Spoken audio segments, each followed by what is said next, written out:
आज जो हम टॉपिक यहाँ पर टच करने वाले हैं वो आज तक मैंने जितने भी सेशंस करे हैं उन सब में से सबसे इम्पॉर्टेंट टॉपिक है, वो है how to choose your career. कि जो पेरेंट्स हमसे एक्सपेक्ट करते हैं कुछ हद तक वो एक्सपेक्टेशंस भी पूरी हो जाए और जो हम करना चाहते हैं वो भी हम कर सकें और आगे फाइनेंशियली ग्रो करने की जो पॉसिबिलिटीज़ हैं वो इनफाइनाइट हो। इससे पहले कि मैं आप लोगों को बताऊं कि ये चीज़ कैसे होगी या हमको क्या करना है, इसके लिए मैं आप लोगों से जानना चाहूँगा आप लोग अपना करियर कैसे चूज़ करते हैं। सर हम करियर चूज करते हैं जो हमारे पेरेंट्स आपस में सोचते हैं, जो बनना चाहते हैं वो सोचते हैं कि इसमें हमारा चिल्ड्रन फाइनेंशियली सही सक्सेसफुल हो सकता है और हो सकता है वो हमारे दिमाग में पहले से बचपन से सेट कर देते हैं कि आपको ये बनना है और हम छोटे होते हैं तो हम सोचते हैं कि यही हमारे लिए अच्छा ऑप्शन होगा, इसमें सक्सेसफुल हो सकते हैं। फिर वो बच्चे वही करने लग जाते हैं और फिर ये 90% बच्चे इससे चुनते हैं। मोस्टली क्या होता है कि फ्रेंड सर्कल के दबाव में आके लोग भेड़ चाल में आके कर लेते हैं, फ्रेंड ये करना तो हम भी ये करते हैं। सर बेसिकली जो होता है वो पेरेंट्स हमारे बोलते हैं कि 2 साल पहले उसने वो करा था, आज वो सक्सेस है। वो जो है तेरे बड़े भैया जो हैं वो आज यूएस में बैठे हैं, ये जॉब कर रहे हैं। हाँ, तो बेसिकली ये कहते हैं कि तू भी ये कर ले, तू भी उसकी तरह स्टैंड हो जा। कोई इंटरेस्ट के बारे में बात नहीं करता कि हमारा इंटरेस्ट किसमें है किसमें नहीं है। तो सर वो पेरेंट्स जब हमसे पूछते हैं कि आप ये नहीं करना वो नहीं करना तो बताओ क्या करना है, तो सर कई बार ये भी होता है कि हमारे पास ये जवाब नहीं होता, हम क्या करें, हमें यही नहीं पता होता।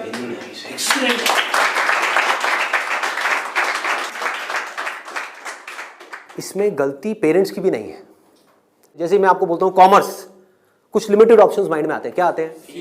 सीए आता है और बीकॉम आता है और बीबीए आता है, एमबीए आता है, सीएफए आता है, और कोई ऑप्शन आता है? आता ही नहीं है। तो ध्यान से देखो क्या हो रहा है। हम सब बच्चों की सोच एक जैसी है, सब पेरेंट्स की सोच एक जैसी है। तो ये पेरेंट्स की सोच किसने बनाई? क्या उनकी गलती है? इस पूरी की पूरी सोसाइटी ने मिलकर बनाई। पेरेंट्स की सोच बनी और पेरेंट्स से बचपन से आज तक जो उन्होंने सुना देखा करा वहां से आपकी सोच बनी आपके पेरेंट्स से। तो अल्टीमेटली आप में और आपके पेरेंट्स में कोई फर्क नहीं है, उनको ब्लेम मत करो। आपकी सोच भी उनके जैसी ही है। अगर नहीं है तो बताओ कोई और ऑप्शंस। नहीं आते ना माइंड में? साइंस में बोलता हूं, साइंस बैकग्राउंड, क्या ऑप्शंस आते हैं माइंड में? इंजीनियरिंग। इंजीनियरिंग में भी क्या आता है? जैसे इंजीनियरिंग वर्ड आता है क्या आता है माइंड में? आईआईटी आता है। ठीक है। मेडिकल में क्या आता है? एमबीबीएस, सर्जन्स, और कुछ? No sir. बस यही है। देखो हमारी सोच कितनी लिमिटेड हो गई है। माइंड में कुछ आता ही नहीं है तो करेंगे कैसे? आपके माइंड में कुछ आएगा तभी तो वो चीज होगी। अगर माइंड में हिमालय नाम का पहाड़ होगा तभी तो उस पर चढ़ोगे। माइंड में हिमालय है ही नहीं तो कैसे चढ़ोगे? वहां तक जाना तो बहुत दूर की बात है। क्या करोगे? तो क्या होगा आपके साथ में? वही जो उन सब लोगों के साथ में हो रहा है जिनकी सोच ऐसी है। अपने आसपास में देख लो क्या हो रहा है उन लोगों के साथ में।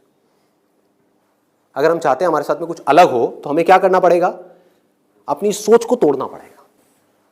सबसे पहले समझेंगे कि एग्जैक्टली हो क्या रहा है, फिर ये देखेंगे कि हम क्या कर सकते हैं और क्या करना है। इसको आप पीछे सर्कुलेट कर दीजिए।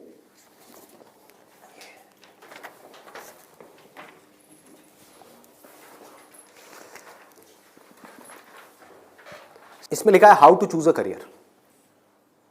अच्छा, पढ़ाई में हमको आगे बढ़ने के लिए मान लो जैसे मैंने बोला साइंस बैकग्राउंड, तो माइंड में क्या आया? इंजीनियरिंग आया, इंजीनियरिंग से आईआईटी आया, आईआईटी से कोटा आया, या और ये जो तैयारी वाले इंस्टीट्यूट्स हैं वो आए, वहाँ पर जाओ, जा करके तैयारी करो, यही सब होता है।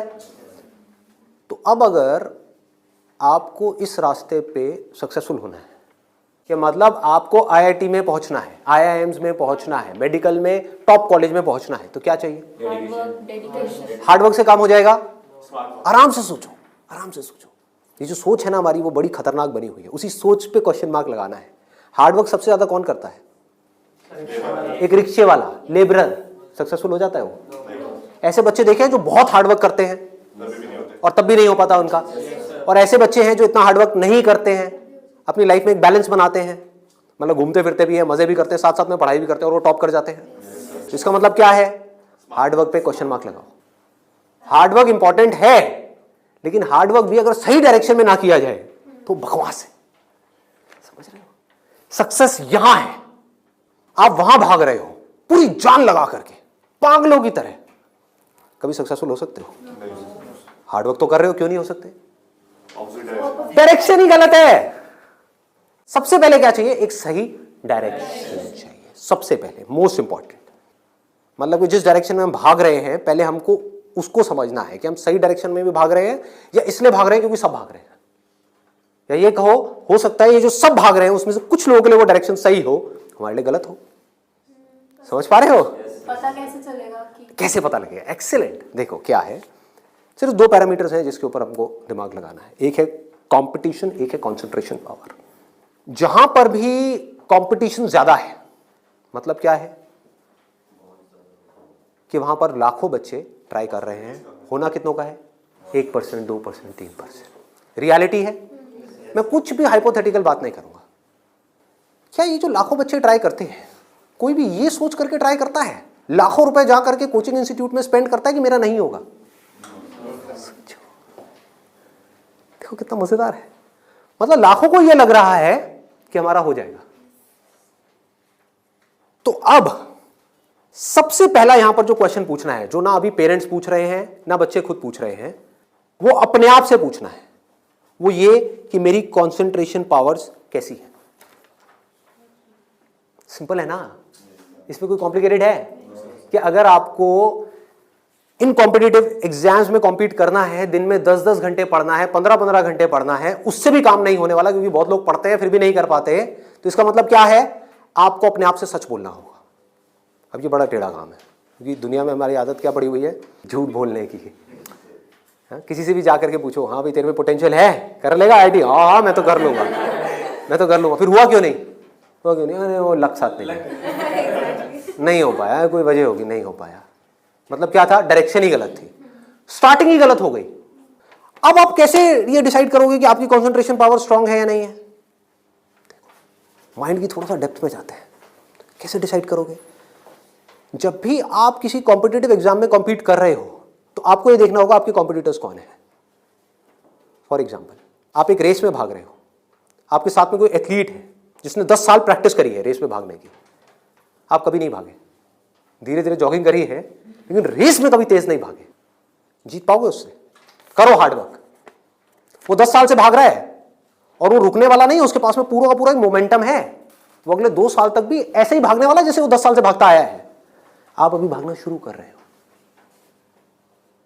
तो पहले अपनी कंसंट्रेशन पावर्स को कंपेयर करना है किसी और के साथ। That is going to be a realistic solution. एक है थियोरेटिकल सोल्यूशन। थियोरेटिकल क्या है? माँ बाप कह रहे हैं बच्चों को भागो, बच्चे भी अंदर से कह रहे हैं भागो। यही हो रहा है, करेंगे करेंगे करेंगे करेंगे करेंगे, चार्ज अप हुए पड़े हैं पागलों की तरह। इनको ये नहीं समझ पा रहा कि मेरे अंदर वो स्ट्रेंथ है भी या नहीं है। बहुत बारीक बात है, अगर इसको हमको समझ आए तो। एक बॉक्सिंग रिंग में आप हो, ठीक है, तो सामने देखो कि जो बॉक्सर है वो है कौन जिससे आप लड़ने के लिए जा रहे हो। इसी को तो कंपटीशन बोलते हैं। तो अगर उस कंपटीशन को आपको जीतना है, और जीतना ही है, हारना किसको है?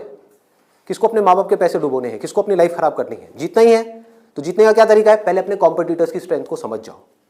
समझ लो कि आप कॉम्पीट कर किसके साथ में रहे हो। वो कैसे समझोगे? रियलिस्टिकली अपने आप से पूछो, अपने स्कूल के बैकग्राउंड के बेस पे या जो भी आज तक आपने किया है उसके बेस पे। कुछ बच्चे होते हैं जिनको एक चैप्टर है, मान लो एक बुक में, उसको पूरा याद करने में या समझने में 1 घंटा लगता है। आपको कितनी देर लगती है? 5 घंटे, 6 घंटे, 10 घंटे या आधा घंटा? ये पूछो अपने आप से। Then you will be able to जज your strength in comparison to your competitors. ये जो 13 लाख बच्चे हैं, इसमें से 10% बच्चे ऐसे हैं जिनकी कॉन्सेंट्रेशन पावर्स एक्स्ट्रा ऑर्डिनरी है। उनसे अगर आप कॉम्पीट कर रहे हो तो एटलीस्ट आपकी कॉन्सेंट्रेशन पावर्स एक्स्ट्रा ऑर्डिनरी होनी ही चाहिए। और कॉन्सेंट्रेशन पावर एक दिन में एक्स्ट्रा ऑर्डिनरी नहीं होती है, ये प्रैक्टिस है। मतलब उन्होंने कई सालों तक इसकी प्रैक्टिस करी है, तब जाके उनकी कॉन्सेंट्रेशन पावर एक लेवल तक पहुंची है। तो आप अपने आप से ईमानदारी से सवाल पूछो तो सही कि आपकी कॉन्सेंट्रेशन पावर है कैसी। अगर एक्स्ट्रा ऑर्डिनरी है और आप ऐसे कंपटीशन में जा रहे हो जहां पे कंपटीशन बहुत हाई है, तो आपके सक्सेसफुल होने के क्या चांसेस हैं? क्या 100% है? पूछो अपने आप से, दिमाग को खोलो। दिमाग बंद हुआ पड़ा है लोगों का। आईआईटी में लोग कहाँ से आते हैं? सिर्फ दिल्ली से आते हैं, सिर्फ बॉम्बे से आते हैं? कहाँ से आते हैं? ऑल ओवर इंडिया से। मान लो 1 लाख बच्चे ऐसे हैं इंडिया में अलग अलग स्कूल्स में जो अपनी अपनी क्लास में टॉपर हैं। उनको क्या लग रहा है कि मेरी स्ट्रेंथ बहुत तगड़ी है। ये बात हो रही है टॉपर्स की। लेकिन जब वो जाएंगे कॉम्पीट करने तो और भी ऐसे टॉपर्स आए होंगे जो उनसे भी आगे होंगे। आप समझ गए? तो यहां पे आपने क्या किया? एक बहुत बड़ा काम कर दिया, अपने आप से सच बोल दिया और यही सच जा करके अपने घर वालों को बोल दिया। इससे क्या होगा? आप एक ऐसे कंपटीशन से बच सकते हो जहां पर आपके हारने के चांसेस बहुत ज्यादा है, क्योंकि एक्चुअल में कंपटीशन है किसके बीच में? देखो, उन लोगों के बीच में जिसमें पोटेंशियल है। एक रेस हो रही है ओलंपिक्स में, वो किसके लिए है? जिसने बहुत प्रैक्टिस करी है, जिसके अंदर पोटेंशियल है, स्टैमिना है, फोकस करने की पावर्स है, डिस्ट्रैक्शन से वो अपने माइंड को हटा सकता है, उसके लिए है ना। सबके लिए तो नहीं है। अगर सबको भगा दिया जाए उस रेस में तो क्या होगा? क्योंकि उसमें जीतने के बाद गोल्ड मेडल मिलता है, अखबार में फोटो आती है। अखबार में फोटो आती है ना, इन कोचिंग इंस्टीट्यूट्स की फोटो आती है, नाम लिखे होते हैं, ऑल इंडिया रैंक ये है, ये है, ये है। उसको देख करके क्या होता है माँ बाप की हालत? उनको उसकी फोटो नहीं दिख रही होती, अपने बच्चे की फोटो दिख रही होती है। यहाँ पे आने वाले इतने साल बाद मेरे बच्चे की फोटो होगी, मेरी बेटी की फोटो होगी, उसकी ये रैंक होगी। यहाँ से क्या हो रहा है? हम अननेसेसरी अपनी एक ख्याली दुनिया खड़ी कर रहे हैं। पेरेंट्स ने अपने दिमाग में एक ख्याल बना लिया। अब यहाँ तक प्रॉब्लम नहीं है, उन्होंने वही किया जो होना था, सबके साथ होता है, कौन नहीं चाहेगा? गड़बड़ कहाँ हुई? आप भी इस खेल को नहीं समझ पाए, आप समझ ही नहीं पाए हो क्या रहा है। ये जो कोचिंग इंडस्ट्री है आज की डेट में 1.5 लाख करोड़ की इंडस्ट्री है। ये पैसा कहाँ से आ रहा है? हम सबसे आ रहा है, हमारी जेब से आ रहा है। तो अगर इस खेल को हम समझ जाएं, हमारे पेरेंट्स नहीं भी समझ पा रहे क्योंकि वो तो सपने देखेंगे ही, और हम जाकर के बोले ये सपना आप अभी रोक दो, उस पर लगाम लगाओ, देखो पहले कि आपका बच्चा कहाँ स्टैंड करता है। गाड़ी आपके पास में 800 और कॉम्पीट करने की बात कर रहे हो फेरारी वालों से, बट इसका मतलब ये नहीं है 800 बुरी है। आप समझ गए मेरी बात? रेस में बुरी है, बट दिल्ली की सड़कों पे, पुरानी दिल्ली में फेरारी अच्छी है, 800 अच्छी है? 800 अच्छी है, ज्यादा सक्सेसफुल है। बट वही अगर उस रेस में चली जाए जिसमें सब भाग रही हैं और सारी 800 नहीं है, फेरारीज है, एक से एक फेरारीज है, किसमें कितनी आग लगी हुई है वो आपको पता ही नहीं है। आप समझ पा रहे हो? कोई आ रहा है कहीं से, उस बच्चे में कितनी आग है और कितना पोटेंशियल है वो आप सपने में भी नहीं सोच सकते, और आप उससे लड़ने की बात कर रहे हो। किस बेस पे? क्योंकि मेरे घर वालों ने ये सपना देखा है और मुझे सपने को सच करना है। पोटेंशियल है या नहीं है? पूछो अपने आप से, तो आपको क्लियर कट जवाब मिलेगा। क्लियर कट 10% लोग ऐसे होते हैं जिनमें एक्चुअल में पोटेंशियल है इन एग्जाम्स में कॉम्पीट करने का। तो if you are there in that top 10% category, तो अब आपका हार्डवर्क यहां पे काम आने वाला है। Depending upon your hard work, बशर्ते आपके अंदर पोटेंशियल हो। फॉर एग्जाम्पल फेरारीज की रेस हो रही है, उसमें आपने पूरी जान लगा दी, एक सेकंड के लिए भी डिस्ट्रैक्ट नहीं हुए। ठीक है, डिस्ट्रैक्ट होने में 1 सेकंड लगता है। डिस्ट्रैक्शंस वाला मेरा सेशन है पावर ऑफ फोकस, वो देखा होगा आप लोगों ने। बहुत तरह की डिस्ट्रैक्शंस हैं। मान लो आप हो तो फेरारी, लेकिन डिस्ट्रैक्ट हो गए, रुक गए, रेस यहां हो रही है, आप यहां चले गए, आउट है कि नहीं? तो आपको पूरी तरह से फोकस्ड रहना पड़ेगा, हार्डवर्क करना होगा, डेडिकेशन चाहिए, डिजायर चाहिए, सब कुछ चाहिए। लेकिन सबसे पहले क्या चाहिए? इंजन में दम होना चाहिए, अंदर वो पोटेंशियल होना चाहिए, एक्स्ट्रा ऑर्डिनरी कॉन्सेंट्रेशन पावर्स होनी चाहिए। ये बात हमको समझ क्यों नहीं आ रही है? अब क्यों चाहिए कॉन्सेंट्रेशन पावर्स? कभी सोचा है? 2 तरह के काम है इस दुनिया में, एक वो जिसमें हमारा इंटरेस्ट है, दूसरा वो जिसमें इंटरेस्ट नहीं है। जहां इंटरेस्ट नहीं है वहां पर कॉन्सेंट्रेशन पावर्स का स्ट्रांग होना बहुत जरूरी है, जहां है वहां पर नहीं है, क्योंकि वहां तो ध्यान लग जाता है। वीडियो गेम खेलने के लिए कॉन्सेंट्रेशन पावर चाहिए क्या? क्यों? क्यों? इंटरेस्ट है तो वहां पर कॉन्सेंट्रेशन हो जाता है, खेलने में कॉन्सेंट्रेशन हो जाता है, और बहुत सारी चीजों में कॉन्सेंट्रेशन हो जाता है। पढ़ाई में हमें कॉन्सेंट्रेट करना पड़ता है और चाहिए ही चाहिए, क्योंकि पढ़ाई में 99.99% लोगों का इंटरेस्ट नहीं होता। तो कैसे पढ़ाई में क्रैक कर पाएंगे? तब जब अपने ध्यान को ऐसी जगह पे रोकना आता हो जहां पे हमारा इंटरेस्ट नहीं है। और ऐसी स्ट्रेंथ कितने लोगों में होती है? सच सच बताना आज, मतलब ईमानदारी से, आप में से कितने हैं यहां पर जो आप क्लेम कर सकते हो कि मेरी जो कॉन्सेंट्रेशन पावर्स हैं वो एक्स्ट्रा ऑर्डिनरी है? ऑनेस्टली आपकी है, let's give a big hand for it. हम सब में से सिर्फ एक की, और ट्राई कौन करते हैं? सब करते हैं। मेजॉरिटी ऑफ पीपल, सब तो नहीं कह सकते, मेजॉरिटी ऑफ पीपल करते हैं। है ना खतरनाक खेल। और एक बहुत बड़ी चीज हुई है अभी यहां पर, आप में से सिर्फ एक ने अपना हाथ उठाया, बाकी ने नहीं उठाया। इसका मतलब आपने क्या किया? सच बोल दिया, एक्सेप्ट कर लिया। अगर अपने घर पे भी एक्सेप्ट कर लो तो क्या होगा? खेल शुरू होने से पहले ही खत्म हो जाएगा। अगर ये मेजॉरिटी ऑफ बच्चों को समझ आ जाए, इंडिया में लाखों बच्चे मेरी वीडियोस देखते हैं, उनको ये समझ आ जाए और वो अपने आप से सच बोल दें, अपना हाथ ऊपर ना करें, अपने घर पे जाकर के बोल दें मेरी कंसंट्रेशन पावर एक्स्ट्रा ऑर्डिनरी नहीं है। हाँ, मेरी क्लास में कुछ 4 बच्चे हैं, उनकी है, वो भी कॉम्पीट करने जा रहे हैं, उनको करने दो। मुझे नहीं लगता कि मैं जीत पाऊंगा इस खेल में। हाँ, कुछ और ऐसे खेल हैं जहां पर मैं फाड़ दूंगा, तो क्या होगा? अब क्या आपके पेरेंट्स भेजेंगे आपको? पहले ही बोल दो, आपने भेजना है भेज दो, लेकिन आपका पैसा डूबेगा। 5 लाख डुबोने हैं, डुबो दो। भेजना है भेज दो, मुझे पता है मेरा नहीं हो पाएगा। ये झूठ है, ये नेगेटिव थिंकिंग है, या ये रियलिस्टिक थिंकिंग है? समझो, realistic thinking, that is the biggest thing जो हमको समझना है। पॉजिटिव थिंकिंग का लोग मतलब क्या निकालते हैं कि मेरे पास में मारुति 800 है और मैं ये एक्सेप्ट ही ना करूं कि मेरे पास में मारुति 800 है, मैं अपना एक ख्याल बना लूं कि मेरे पास में फेरारी है और जाकर के कॉम्पीट करूं ऐसे लोगों के साथ में जिनके पास में एक्चुअल में फेरारी है। फर्क पता लग रहा है? और ऊपर से अपने आप को पॉजिटिवली अंदर से मोटिवेट करता रहा हूं। घर वाले भी मुझे रोज फोन करके, नहीं बेटा तू कर सकता है, कर सकता है, कर सकता। रियलिटी को देखो ही ना, अपनी स्ट्रेंथ को देखो ही ना, अपनी आंखें बंद कर लो, सच बोलो अपने आप से। जीत सकते हो तो लड़ो, नहीं जीत सकते तो कोई ऐसी जगह पे जाओ जहां पे आप जीत सकते हो, या बेटर स्टिल जहां पे कोई कंपटीशन ही ना हो। आगे बढ़ते हैं। दूसरा क्या है? ये तो हो गई पहली कैटेगरी, एक्स्ट्रा ऑर्डिनरी, जो यहां पर अभी कोई भी नहीं मिला, सिर्फ एक मिला है। दूसरा है ऑर्डिनरी। 90% लोग एक क्लास में, 90% स्टूडेंट्स इंडिया में वो इस सेगमेंट में आते हैं। अब मजे की बात क्या है, ये जो कोचिंग इंस्टीट्यूट्स हैं, इनकी दुकानें कैसे बच्चों से चल रही है? ऐसे बच्चों से। कुछ रोल मॉडल्स दिखा करके, देखो हमारे इंस्टीट्यूट से ये है, उन्होंने ये कर दिया, जनता को लेकर के आएंगे, जितनी ज्यादा भीड़ आ जाए उतना अच्छा। तो इस पूरी प्रॉब्लम को अगर सॉल्व करना है तो कौन करेगा? एक स्टूडेंट ही कर सकता है। आप चाहो तो स्टैंड ले सकते हो। स्टैंड मतलब क्या? सच बोल दो। ऑर्डिनरी लोग 90% ये कहां जा रहे हैं? हाईली कॉम्पिटिटिव फील्ड्स में जा रहे हैं। क्यों जा रहे हैं? क्योंकि सब जा रहे हैं, क्योंकि उन्हें लग रहा है कि मेरा हो जाएगा। मैं ये नहीं कह रहा कि अगर आप ऑर्डिनरी हो और एक हाई कॉम्पिटिशन वाली फील्ड में जा रहे हो तो आपका नहीं होगा। I am not saying that the possibility is 0%, I am saying possibility is 1%। Genuine है वो भी तब है अगर आप मेहनत करो तो। अगर वहां जाकर के मेहनत ही ना करो तब तो बिल्कुल नहीं होगा। अगर आप बहुत मेहनत करो तो 1%। क्योंकि मैं हिम्मत नहीं तोड़ूंगा ऐसे लोगों की। लाखों ऐसे स्टूडेंट्स हैं जो आज की डेट में ऐसा कर रहे हैं। बट ये वीडियो मैं सिर्फ अभी करंट सिचुएशन के लिए नहीं बना रहा, मैं आगे तक देख रहा हूँ।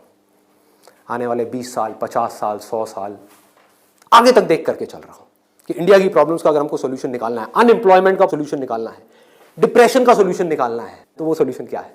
मेरी सोच वहां पर चल रही है। इसकी वजह से होगा क्या? अभी जो ऑलरेडी ऐसे ऑर्डिनरी स्टूडेंट्स हैं और वो ऐसी जगह पे चले गए हैं, तो उनकी हिम्मत टूट जाएगी इस वीडियो को देख करके। तो मैं उनको क्या कहूँगा? उम्मीद है, लगा दो जान। बस साथ में क्या कहूँगा उन पेरेंट्स को जो अब ऐसा गेम खेलने वाले हैं, उन स्टूडेंट्स को क्या कहूँगा? मोस्ट इंपॉर्टेंट जो मुझे देख रहे हैं, बड़ा सिंपल है कि अपने पेरेंट्स को जाकर के कहो मुझे नहीं लगता कि मेरे में पोटेंशियल है, मुझे नहीं लगता कि मैं कर पाऊंगा। हाँ, 1% चांस है। सच बोल दो, बोलो मैं ये नहीं कह सकता मैं कर ही नहीं सकता, 1% चांस, 99% चांस है मैं नहीं कर पाऊंगा। मैं जानता हूं अपने आप को, आप नहीं जानते, मैं जानता हूं। मुझे पता है अंदर से कि मैं क्या हूं, मुझे पता है अंदर से कि मेरे अंदर कितनी आग है, कितना पोटेंशियल है। मैं अपने दोस्तों के साथ में बैठ के पढ़ा हूं, मुझे पता है अंदर से कि मैं क्या हूं। तो आप क्या कहोगे? सच बोलोगे अपने घर वालों को जाके कि देखो अगर आप मुझे 2 साल तक की कोचिंग कराओगे, उसमें मान लो लाख रुपए साल की फीस हो गई, प्लस रहना खाना पीना वॉटेवर इट इज, टोटल मान लो 2 साल में कितना खर्चा आया? 4-5 लाख रुपए। 5 लाख मान लेते हैं।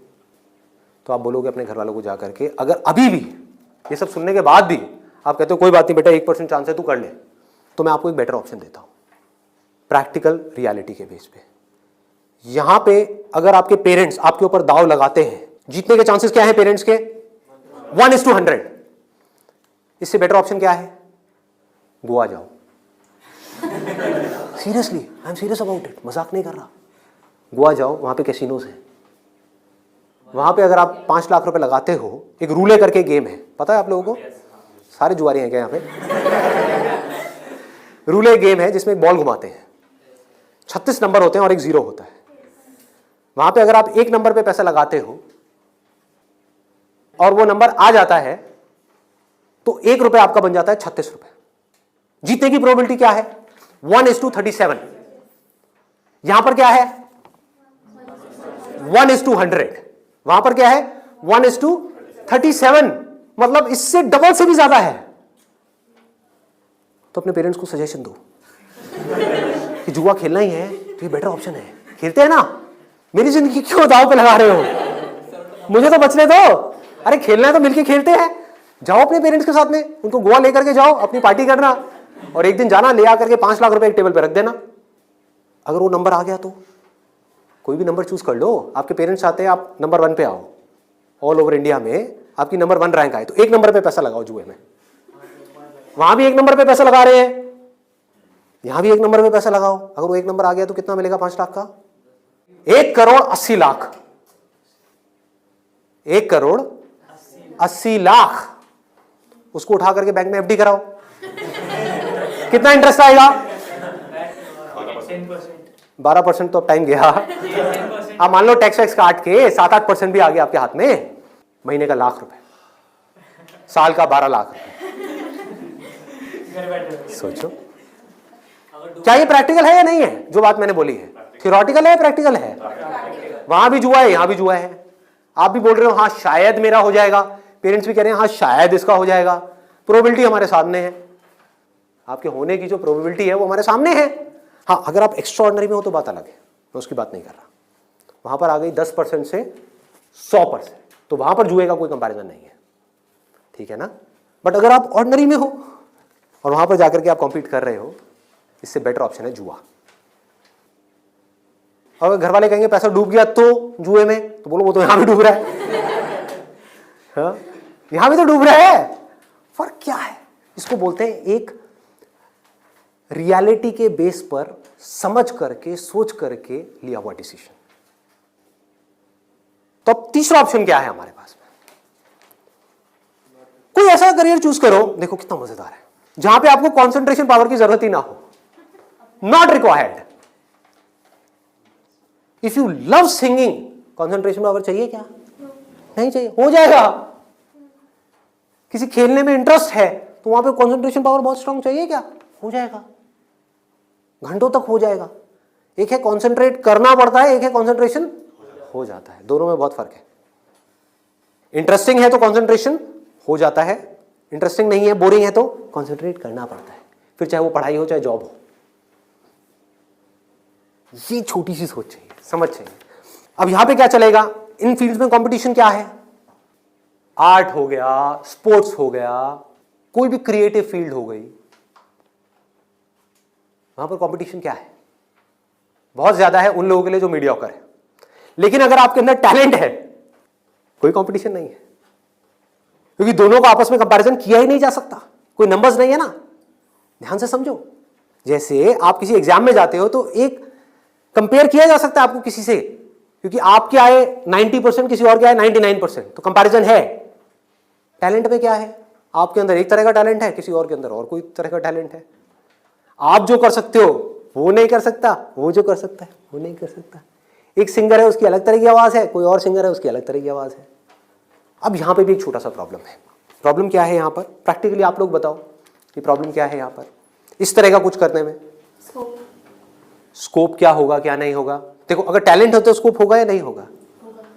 होगा। बट ऑब्वियस, टैलेंट कैसे डेवलप होता है? प्रैक्टिस। और ये भी तभी काम आएगा जब इंटरेस्ट होगा। समझ गए ना?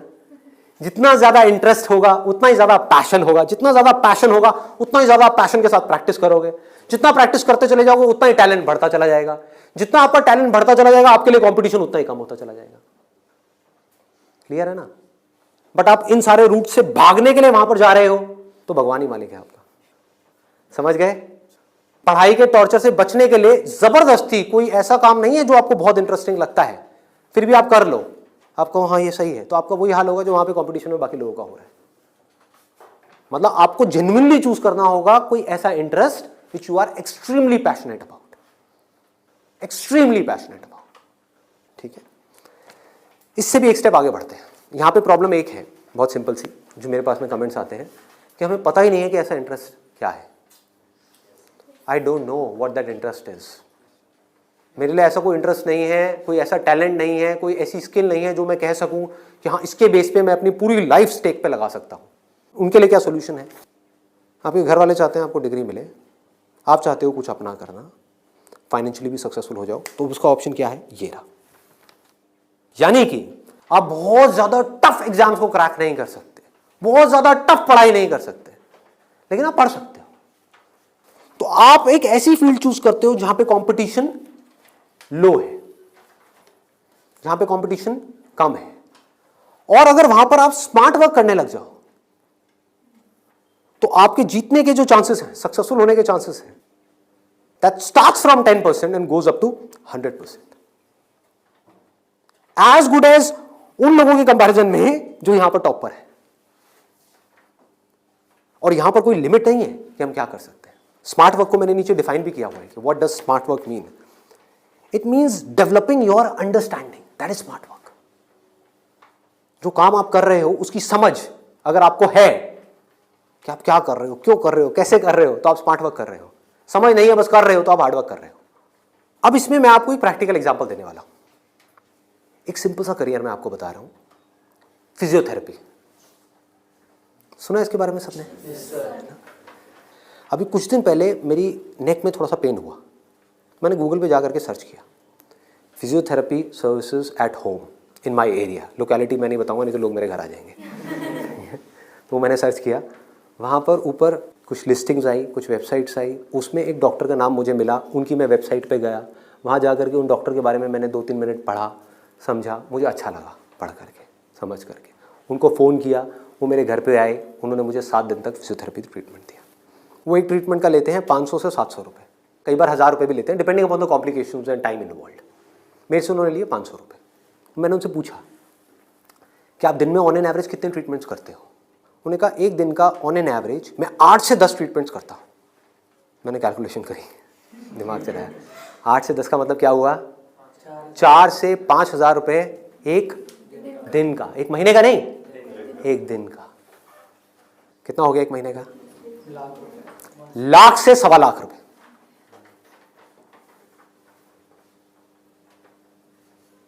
अभी उनको 4 साल हुए अपनी फिजियोथेरेपी करे हुए, ये नहीं है कि 40 साल हो गए, 4 साल। समझ रहे हो क्या किया उन्होंने, कैसे किया उन्होंने? वो सब आ जाता है स्मार्ट वर्क के अंदर। उन्होंने हार्ड वर्क नहीं किया, स्मार्ट वर्क किया। ज्यादातर लोग क्या करते हैं, एक हाईली कॉम्पिटिटिव फील्ड के अंदर जाकर के कॉम्पीट करते हैं, वहां होता है नहीं, जाकर के किसी लोकल कॉलेज में फंस जाते हैं, वहां से निकल करके जॉब के लिए धक्के खाते हैं। इसके आगे सोच बढ़ ही नहीं पाती है। जॉब नहीं मिल रही तो दुखी हो जाते हैं, उसके बाद में जब बहुत टाइम तक जॉब नहीं मिल रही होती तो जो भी जॉब होती है, जैसी भी जॉब होती है, कर लेते हैं। होता है प्रैक्टिकली ऐसा है? नहीं होता है। पढ़ाई करिए किसी फील्ड में, जॉब कर रहे हैं किसी और फील्ड में, मतलब कि वो पढ़ाई करी वो बेकार हो गई। स्मार्ट वर्क किसे कहते हैं? आप एक फिजियोथेरेपी कॉलेज में गए, कोई टॉप कॉलेज नहीं जहां पे अगेन कंपटीशन है, किसी लोकल कॉलेज से। क्योंकि कोई भी जब फिजियोथेरेपी कराता है तो पूछता नहीं आपने कौन से कॉलेज से किया है। मैंने नहीं पूछा, कोई नहीं पूछता। तो किसी भी कॉलेज से अच्छे से जा करके आप स्टडी करके आ गए, डिग्री लेकर के आ गए। आप कहीं भी जाओगे कभी भी आपको जॉब तो मिल ही जाएगी, जो सुन करके आपके घर वाले कन्विंस हो जाएंगे, कहेंगे हाँ ठीक है एक बैकअप प्लान तो है। तो एक ऐसा रास्ता जहां पर वर्स्ट के सिनेरियो में आपको जॉब भी मिल जाए लेकिन बेस्ट के सिनेरियो की कोई अपर लिमिट ना हो।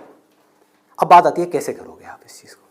इसका स्कोप देखो कि आने वाले टाइम में अभी जितनी तेजी से मोबाइल, लैपटॉप, कंप्यूटर सब लोग इस तरह भाग रहे हैं, सबके ये प्रॉब्लम्स आनी ही आनी है। बैक में प्रॉब्लम आनी ही आनी है, नेक में प्रॉब्लम आनी ही आनी है, और पता नहीं कितनों को कितनी आ भी रही है। आपके घर में भी जो आपके पेरेंट्स हैं उनको सबको कहीं ना कहीं दर्द होगा। तो आपने पहले तो ये समझा कि हाँ, इसका स्कोप कभी कम नहीं होने वाला, बढ़ने ही वाला है। ठीक है, इसमें कंपटीशन भी बढ़ेगा जब स्कोप ज्यादा है तो, लेकिन किन लोगों के लिए बढ़ेगा? जो हार्ड वर्क कर रहे हैं, लेकिन जो स्मार्ट वर्क को समझ पा रहे हैं वो कुछ भी कर सकते हैं। तो आप क्या कर सकते हो? आपने कहा कि सिर्फ इससे काम नहीं चलने वाला, वो मुझे समझ आ रहा है। जैसे मैंने फिजियोथेरेपी का किया, सिर्फ इससे काम नहीं चलने वाला, तो इसके साथ में कुछ और चीजें भी हैं जो मुझे सीखनी पड़ेंगी। क्या सीखना पड़ेगा? जिसका हो सकता है इससे डायरेक्ट कोई कनेक्शन ना हो। 1 महीने का छोटा सा कहीं से वेबसाइट डेवलपमेंट का कोर्स कर लिया, और ऑनलाइन मार्केटिंग का, कि ऑनलाइन मार्केटिंग कैसे करते हैं। गूगल में जब भी आप कुछ सर्च करते हो तो वहां पे एड्स आती हैं, उसको बोलते हैं गूगल एडवर्ड्स। ये किस तरह से काम करता है? आपने कहा ऑनलाइन मार्केटिंग मैंने सीख ली, उसके अलावा मुझे अपनी कम्युनिकेशन स्किल्स पे काम करना होगा, क्योंकि अगर मैं कहीं जा रहा हूं, किसी से बात कर रहा हूं और मैं बेवकूफ लग रहा हूं बात करने में, तो कोई मुझे दोबारा क्यों बुलाएगा? तो आपने क्या किया? कम्युनिकेशन स्किल्स का एक कोर्स किया 1 महीने का, उसके अलावा इंग्लिश स्पीकिंग का एक कोर्स किया 6 महीने का या 1 साल का। इस सबसे हो क्या रहा है? आप एज एन इंडिविजुअल बेटर बनते चले जा रहे हो। उसके बाद में धीरे धीरे आप अपनी एक क्लाइंटेल बनाओगे। शुरू में मान लो आपको दिन में 2 या 4 लोगों ने बुलाया, वर्स्ट केस सिनेरियो मान लो ना, घर से आप ऑपरेट कर रहे हो, अभी आपने कोई अपना क्लिनिक नहीं बनाया है, घर से आप ऑपरेट, और ये कोई थ्योरेटिकल बात नहीं है, ऐसे बहुत सारे लोग हैं जो ऑलरेडी ये काम कर रहे हैं, बहुत लोग कर रहे हैं। अपने नाम को मल्टीपल वेबसाइट्स में आप लिस्ट कर दोगे, इनको डायरेक्टरीज बोलते हैं, ऑनलाइन डायरेक्टरीज। तो ऑनलाइन सर्च इंजन में कोई भी कुछ भी सर्च करेगा तो कहीं ना कहीं वो आप तक पहुंच जाएगा, चाहे वो एक वेबसाइट के थ्रू पहुंचे, चाहे आपके थ्रू पहुंचे, चाहे एड के थ्रू पहुंचे, चाहे कहीं से भी पहुंचे, वो आप तक पहुंचेगा। अगर उनको आपने सेटिस्फाई कर दिया, अपनी बातों से भी, अपने ट्रीटमेंट से भी, ईमानदारी से, जेन्युइनली अच्छा ट्रीटमेंट कर दिया, तो वो क्या करेंगे? लोकेलिटी में रिकमेंड करेंगे, अपने फ्रेंड सर्कल में करेंगे, अपने रिलेटिव्स में करेंगे। तो धीरे धीरे क्या होगा? कुछ महीनों में क्या होगा? यहां पे थोड़ा पेशेंस रखना होगा। ये नहीं है सारा काम 1 दिन में हो जाएगा। आईआईटी में भी आपका एडमिशन होगा तो ये नहीं कि हलवा है वहां से क्लियर करना, 4 साल तक लग करके दिन रात काम तो करना ही पड़ेगा ना, यहां भी करना पड़ेगा। तो आप सीखते जा रहे हो, समझते जा रहे हो, धीरे धीरे आपको कुछ ऐसी टेक्नोलॉजीज के बारे में पता लगेगा, कुछ ऐसे इक्विपमेंट्स के बारे में पता लगेगा। इसमें हजारों तरह के इक्विपमेंट्स हैं, हजारों तरह की चीजें हैं, अलग अलग तरह के ट्रीटमेंट्स के लिए। इतनी बड़ी फील्ड है ये। आप आने वाले टाइम में फिजियोथेरेपी का एक ऐसा क्लिनिक बना सकते हो अपनी सिटी में या कहीं पर भी, जो अपने आप में स्टेट ऑफ द आर्ट हो, मतलब ऐसा जो पूरे इंडिया में ना हो। और क्लिनिक आप ऐसे करते करते धीरे धीरे, अभी 1 दिन में या 2 दिन में नहीं होगा, मान लो 5 साल में होगा, 10 साल में होगा, 20 साल में होगा। क्लिनिक कितना बड़ा हो सकता है, कितने क्लिनिक्स हो सकते हैं, क्या क्या हो सकता है, कोई लिमिट नहीं। अगर कुछ लोग जो मेरी इन बातों को समझ पाए, जो बातें मैं कर रहा हूं, और कुछ ऐसी डायरेक्शन में जा पाए सेंसिबल तरीके से, smartly, not by doing a lot of hard work but by doing smart work, तेजी से आगे बढ़ पाए, तो आने वाले टाइम में यही वो लोग होंगे जो आने वाले टाइम में लोगों के लिए जॉब अपॉर्चुनिटीज क्रिएट करेंगे। अंदर से एक ये फीलिंग होनी चाहिए कि मुझे लोगों की प्रॉब्लम्स को सॉल्व करना है। अगर मैं कर पाया तो मेरी प्रॉब्लम्स तो सारी अपने आप सॉल्व हो जाएंगी, वो लोग करेंगे ना। अगर आपने किसी के दर्द का इलाज कर दिया तो वो आदमी आपको पता है क्या कहेगा? बताओ आपको क्या चाहिए। वो लोग आपके पीछे आएंगे। आपने उनको बोल दिया ना, नहीं मैं आज आपका ट्रीटमेंट नहीं कर रहा, नहीं डॉक्टर साहब आप बताओ कब आओ। मतलब कि अपने आप को अंदर से स्ट्रांग बना लो तो दुनिया भागती हुई आपके पास आएगी। ये एक रास्ता है। एक है अंदर से तो स्ट्रांग बनो मत और दुनिया के पीछे भागते रहो। भैया मेरा कुछ हो सकता है, भैया मेरा कुछ हो सकता है, भैया कहीं लगवा दो, जॉब लगवा दो, भैया ये भैया वो भैया वो। अरे काहे का भैया, समझे? ये एटीट्यूड चाहिए। ढंके की चोट पे आप काम करो। मैंने लाइफ में जो भी काम किया है बिल्कुल एटीट्यूड के साथ किया है। ये मैं कर रहा हूं, आपको चाहिए तो लो, नहीं चाहिए तो आगे बढ़ो। Does not make any difference to me, क्योंकि मैं जो कर रहा हूं आई बिलीव इन इट। मैं कोई भीख नहीं मांग रहा हूं आपसे। और बहुत सारे लोग होते थे जिनको मैं मना कर देता था, जब मैं नहीं कर रहा तुम्हारा शूट, और वो जा करके 4 लोगों को पकड़ के ले आते थे, ये बंदा जेन्युइन है, इसमें दम है ना बोलने का। वो दम कहां से आता है? सोच से आता है। सोच को खोलो, बंद करके इसमें मत रहो, फाड़ दो। और फिर भी रहना है तो आपकी चॉइस है।